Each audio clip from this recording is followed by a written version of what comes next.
Ya, pemirsa, kita lanjutkan perbincangan. Saya kembali menyapa Pak Ahmad Riza Patria dari fraksi Gerindra. Pak Riza, saat ini kalau kita bisa hitung-hitungan komposisi di DPR, kursi KMP sebelumnya 253, kemudian dengan hengkangnya PAN menyatakan bergabung atau mendukung pemerintahan, maka jumlahnya menjadi 204. Akan seperti apa nanti konstelasi politik di DPR? Jadi begini ya, harus dibedakan ya koalisi parlemen dengan koalisi pemerintah. Betul memang di parlemen jumlah kursi menjadi penting, ya kan? Tapi ada yang jauh lebih penting, yaitu sikap, komitmen, dan apa yang kita perjuangkan, gitu. Tadi saya di awal sudah menjelaskan, ya, KMP tidak perlu dirangkul, tidak perlu dimohon-mohon, ya. Sejauh program pemerintah baik, kita dukung. Tidak perlu diberi imbalan menteri, apalagi proyek, tidak perlu. Itu kita dukung. Tapi kalau memang program tidak baik, kita kritisi. Dan sejauh ini perjalanan KMP di luar, teman-teman bisa lihat. Ternyata kalau kita jujur, di setiap persidangan komisi dan lain-lain di luar, ternyata yang lebih keras pada pemerintah justru teman-teman KIH sendiri. Bukan teman-teman KMP, gitu. Kenapa? Karena yang kita perjuangkan adalah kita memahami berbagai masalah dan kekurangan yang ada di pemerintah. Kita beri kesempatan. Yang penting kita ingatkan apa program ekonominya, apa terobosannya, apa solusinya, bagaimana hukum, bagaimana politik, ya. Atau mungkin cara berpikirnya Pak Riza memang karena pemerintah sudah diserang oleh anggota partai pendukungnya sendiri, kemudian KMP tidak perlu melakukan serangan, tinggal duduk manis dan menyaksikan itu dihancurkan sendiri. Tidak dong. Justru kan kalau kita berpikir negatif menghancurkan pemerintah, kita ikut dong supaya lebih banyak dong yang mengkritisi. Dan lain sebagainya. Kan kita tidak mengambil kesempatan, kita tidak mengambil momentum itu. Bahkan orang bingung, kok KMP baik saja, kan begitu. Memang KMP baik-baik saja, karena bagi KMP perjuangan membangun pemerintahan yang baik, membangun bangsa, bukan dengan cara menjatuhkan presiden. Kita negara yang demokrasi, punya konstitusi. Gitu. Kita sudah melaksanakan pemilu yang selesai, sudah diputuskan Pak Jokowi jika sebagai presiden. Ya kita hormati keputusan ini. Itulah konstitusi yang kita hormati. Lalu kalau kita tidak sependapat, bukan lalu kita menjatuhkan, tidak. Kita mengkritisi, memberi masukan, memberikan solusi. Itu yang dilakukan oleh KMP selama ini. Jadi menurut Anda tidak akan ada terlalu besar pengaruhnya di parlemen ketika PAN kemudian berpindah ya, Pak Riza? Oh tidak, kenapa tidak? Karena masyarakat sudah semakin cerdas, ya. Sekalipun kami di KMP, ya, mendominasi parlemen, kalau program yang kami paksakan tidak sesuai kepentingan rakyat, masyarakat juga marah. Masyarakat itu 250 juta, bukan 560 yang ada di DPR. Bukan, gitu loh. Jadi masyarakat akan bisa menilai. Sebaliknya, kalau KIH sekarang jumlahnya dominan di DPR, tapi tidak mampu mencari solusi, membuat terobosan, membantu pemerintah, tidak berani mengkritisi kalau pemerintah salah, ya kan? Kemudian bahkan katakanlah minta ini, minta itu, minta jabatan, ini itu. Masyarakat akan muak, akan marah sendiri. Nah, yang dilakukan oleh KMP, mari kita berjuang. Ukurannya bukan besar atau kecilnya. Jumlah orang di parlemen itu urusan pengambilan suara. Mungkin dibutuhkan kemarin memilih DPR, MPR. Kenapa Pak Zulkifli jadi ketua MPR? Karena memang kebetulan KMP jumlahnya besar. Dan kami dukung Pak Zulkifli. Hari ini kan itu jasa KMP. Tanya Pak Zulkifli, apa yang diminta oleh KMP pada Pak Zulkifli? Pak Riza, sebelum saya pindah ke Pak Indria, kalau dari KMP sendiri sebenarnya peran PAN di dalam koalisi KMP itu seperti apa sih? Akan kehilangan tidak sih KMP dengan PAN? Atau tidak kehilangan sama sekali ya? Tidak apa-apa lah pindah.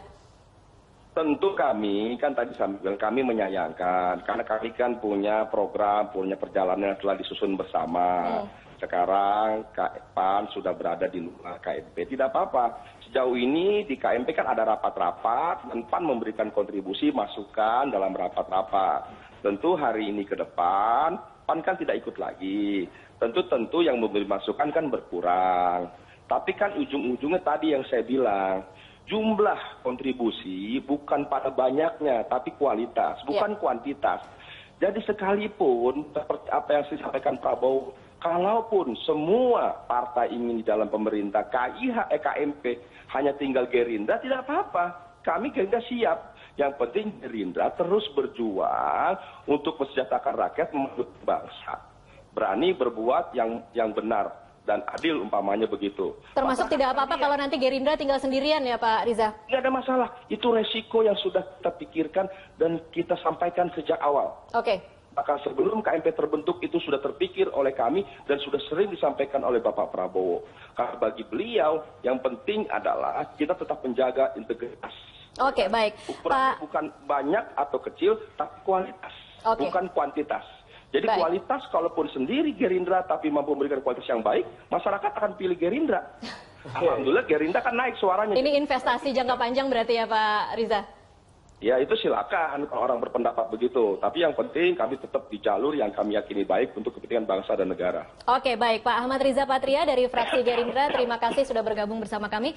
Saya kembali lagi ke Pak Indria Samego. Kalau kita melihatnya memang kata-kata yang dibahasakan cukup menyejukkan ya Pak Indria Samego. Tetapi bisakah kita 100% percaya bahwa memang niat baiknya seperti ini dari dua belah pihak? Iya, tentu saja bisa iya, bisa tidak. Tetapi saya ambil positifnya saja. Bahwa ini sesuai dengan psikososial budaya dan sosial politik kita ini. Memang harus dikurangi adanya kegaduhan, tarik-menarik dan segala macam. Yang diperlukan adalah harmoni. Itu kan. Biarin di tempat lain rame gitu kan, check and balance selalu begitu. Kita tidak boleh membiarkan itu terjadi, apalagi di dalam proses demokratisasi yang belum terlalu lama usianya. Belum matang ya? Ya belum matang. Jadi menurut saya citra yang masyarakat kan melihat pada apa sih yang dihasilkan oleh kegaduhan itu gitu kan.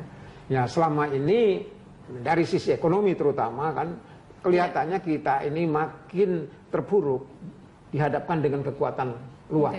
Nah, kalau kita terpuruk pada kekuatan luar, maka persoalannya adalah internal faktornya itu. Jadi harus ada kebulatan tekad di dalam untuk bersatu padu gitu menghadapi kekuatan itu. So kalau tidak orang lain yang untung. Oke, kalau masalah motif bergabung, bisakah kita kemudian percaya bahwa tidak ada persetujuan atau tidak ada poin-poin kesepakatan bahwa akan diberikan. Karena kalau kita melihat Partai Nasdem juga mengatakan bahwa tidak ada transaksi, tetapi ada beberapa jabatan yang kemudian didapat. Bagaimana dengan PAN? Ya, saya belajar ilmu politik yang udah puluhan tahun. Jadi sangat menyadari itu. Jadi ada take and give, gitu kan. Selalu ada reward and punishment gitu. Artinya kue kabinet itu nanti akan harus dibagi mungkin lagi? Tidak harus di situ, tidak harus di situ. Ya, tetapi seperti tadi Bung Yandri katakan juga bahwa PAN akan punya kesempatan secara langsung melihat bagaimana sebuah kebijakan dibuat dan dilaksanakan. Karena problem di Indonesia ini adalah gap antara policy making proses dengan policy implementation. Implementasinya itu. Nah, kalau masuk dalam pemerintahan dia bisa mengetahui mulai dari asal usulnya di Jakarta, kemudian di daerah di mana. Jadi problemnya di situ, mismanagement atau bad governance gitu ya. Jadi saya tidak tahu secara persis ininya tadi take and give-nya apa yang diberikan, deal politiknya seperti apa yang diberikan, apa yang diterima gitu kan, tidak tahu. Semoga bukan melihatnya di dalam perspektif egoisme kekuatan partai. Saya kasih sekian puluh kursi, apa dong beri PKB saja 3 menteri misalnya. Nah, cerita itu sudah lewat. Tadi secara normatif dikatakan bahwa itu adalah hak prerogatif presiden. Tapi kalau itu lagi yang menjadi persoalan, rakyat akan bosan melihat kelakuan politisi kita. Yang diperlukan adalah bagaimana kita segera bisa recover Oke, jadi kalau misalnya hari ini kemudian Pak Indria Samego menilai bahwa kita bisa menilai positif apa yang dilakukan PAN, ketika nanti kemudian PAN mengiyakan jabatan di kabinet, mungkin respek orang akan berkurang? Ya, kalau seandainya kegaduhan ini ya tidak mempunyai implikasi positif terhadap economic recovery terutama ya, dan stabilitas politik, tentu saja orang akan melihat ya semakin cynical. Ya, semakin sinis terhadap itu. Tetapi kalau seandainya dalam proses ya paling tidak 1 tahun ke depan ada kecenderungan perbaikan dan ternyata kita semakin kompak gitu ya. Saya kira kita perlu belajar dari Iran misalnya. Saya mendapat cerita kawan-kawan Iran hebat itu. Ya karena Iran kompak. Menghadapi Amerika juga kompak. Iya, bisa kan? Iya. Padahal Iran itu apa dibandingkan Amerika, tapi dia bisa kompak. Nah, Indonesia membutuhkan itu. Baik. Pak Yandri, kalau PAN sendiri menilai sewaktu berada di luar, evaluasi terhadap kinerja pemerintah seperti apa dan apa yang kira-kira akan disumbangkan oleh kan PAN? sekarang misalkan serapan APBN sangat rendah. APBD misalkan 273 triliun masih mandek di bank-bank daerah. Koordinasi antar menteri sangat lemah misalkan. Saya kira kalau PAN masuk di situ, kata Pak Indria tadi, ya PAN bisa sama-sama, bisa bareng gitu, bisa memberikan solusi. Nah kami berharap ketika kami masuk ini ada efek positif. Dan kami, saya katakan tadi, niat baik itu bukan karena barter kekuasaan, bukan. Nah kalau misalnya ada reshuffle jilid 1, jilid 2, jilid 3, itu kan prerogatif presiden. Presiden juga bisa melihat, oh ini menteri ini perlu dievaluasi, oh ini menteri ini perlu diganti. Dan itu harus kita hormati. Tapi saat ini sudah ada nama-nama yang kira-kira disodorkan ke presiden kalau akan... Kalau sampai hari ini, di internal partai belum pernah kita bicarakan.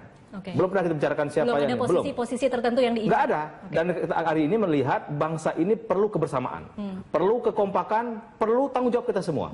Jangan saling meniadakan, jangan saling menjerumuskan. Ini adalah bangsa kita, merah putih, ya kan gitu. Harus kita jaga. Kan ada Pak nama-nama menteri yang kita kira akan di reshuffle tapi tidak di reshuffle. Siapa tahu mungkin di reshuffle jilid 2 mungkin. Ya itu kan Pak Jokowi yang punya hak. Kita jangan campuri lah kalau itu kan. Intinya insya Allah PAN berkhidmat ini tidak salah. Kalau kemudian bagaimana nanti kalau ternyata kita menyaksikan akhirnya PAN memang menempati sejumlah posisi di kabinet? Ya, sampai hari ini saya katakan belum ada pembicaraan ke arah sana dan kita tidak juga menyodorkan itu. Kita menyampaikan hari ini pengumuman PAN bergabung itu bukan dengan syarat-syarat yang seperti dagang sapi tadi, tidak. Kita betul dalam HUT PAN kemarin di Jawa Barat juga sama, tema kita politik tanpa gaduh. Kita perlu ketentraman, kenyamanan, menghadapi masalah ini sama-sama gitu loh. Kalaupun misalkan nanti PAN ditawari juga belum tentu kita terima. Belum tentu diterima? Belum tentu kita terima. Kan ada mekanisme di internal partai. Nah, mungkin ada Rapimnas, ada Rakernas, ada rapat harian diperluas. Kita bahas dulu. Gitu loh. Jadi jangan sampai sesuatu yang kita ditawarkan Pak Jokowi itu langsung kita telan, enggak juga. Termasuk misalkan apapun kebijakan Jokowi harus kita dukung, enggak juga gitu. Nah, kita akan tetap objektivitas PAN tetap akan kita kedepankan. Baik. Setelah hari ini apa yang akan terjadi?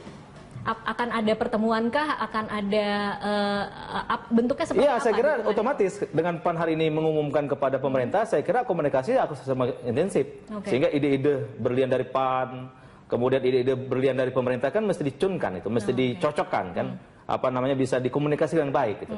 Artinya sekarang PAN kan sudah di dalam, insya Allah nggak ada hambatan lagi dong kalau mau duduk bareng, nimbrung, kemudian memberi masukan langsung, memberi saran, pendapat. Nah tapi memang selama ini walaupun kami juga dulu pemerintahan, kami juga tidak pernah mengerucuki pemerintah kok. Kan di DPR kami juga apa yang baik kami dukung, ya kan. Jadi sebenarnya PAN ini ya tadi kata Ketua Umum di luar pemerintah juga terhormat. Di dalam juga insya Allah lebih terhormat dengan kebijakan-kebijakan yang pro rakyat. Baik Pak Yandri, terima kasih. Pak Indria Samego juga terima kasih untuk waktunya bersama Berita 1.